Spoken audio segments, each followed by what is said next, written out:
한국중소벤처무역협회가 보내드리는 오늘의 헤드라인 뉴스 2026년 1월 11일입니다. 오늘은 국내외 경제 상황과 관련된 주요 이슈들을 차례로 말씀드리겠습니다. 먼저 경제 뉴스부터 살펴볼까요? 최근 세계 경제가 둔화 조짐을 보이고 있습니다.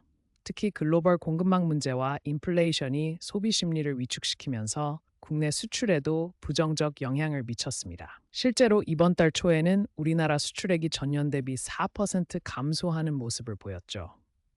이로 인해 제조업체들의 매출도 감소할 것으로 전망되고 있습니다.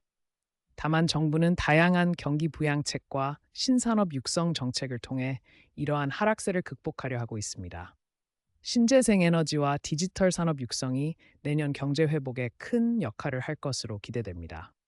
금융시장에도 긴장감이 돌고 있습니다. 글로벌 불확실성이 커지면서 코스피 지수가 최근 2% 하락했고, 특히 IT와 반도체 업종이 크게 흔들렸습니다. 미국 연준의 금리 인상 기조도 국내 금융시장의 부담을 가중시키고 있는데요. 이에 따라 기업들은 차입 비용 부담이 커졌고, 은행 대출 성장률도 둔화되고 있습니다. 하지만 한편으로는 금리 인상으로 은행권의 예대금리 차가 개선되는 긍정적 효과도 나타나고 있죠.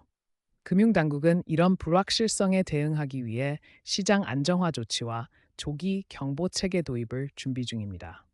기업 부문에서는 대기업들이 신기술 도입과 연구개발 투자 확대에 적극 나서고 있습니다. 특히 반도체와 배터리 산업 중심으로 대규모 시설 투자가 진행 중인데요. 이는 글로벌 경쟁 심화 속에서 미래 성장 동력을 확보하기 위한 전략입니다. 올해 1월 현재 대기업의 연구개발 투자액은 작년 대비 12% 증가해 총 5조 원에 달하는 것으로 집계됐습니다. 이와 함께 벤처기업과 스타트업에 대한 민간 투자도 점차 확대되면서 혁신 생태계 활성화가 기대되고 있습니다. 이런 투자는 향후 생산성 향상과 고용 창출 효과로 이어질 전망입니다. 부동산 시장은 전반적으로 안정세를 유지하고 있지만 일부 지역에선 가격 조정이 나타나고 있습니다. 수도권 아파트 가격은 최근 한 달간 0.2% 소폭 하락한 반면 서울, 강남과 용산 등 고가주택 중심으로는 조정 신호가 감지됩니다.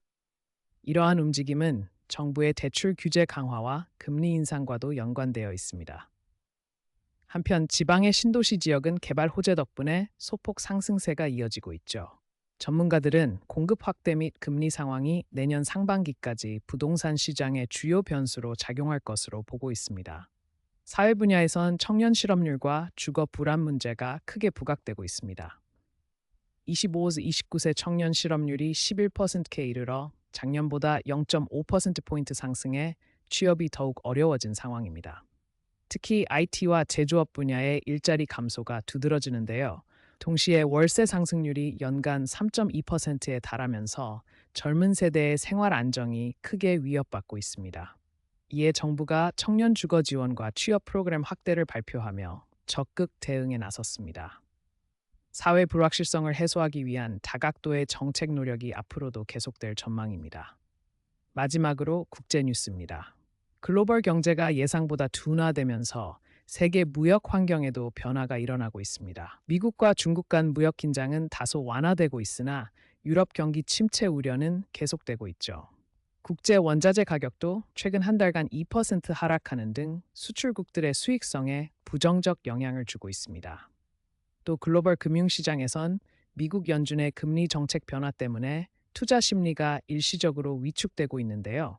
반면 신흥시장에서는 디지털 경제의 성장 동력이 커지고 있어 중장기적 기회도 기대됩니다.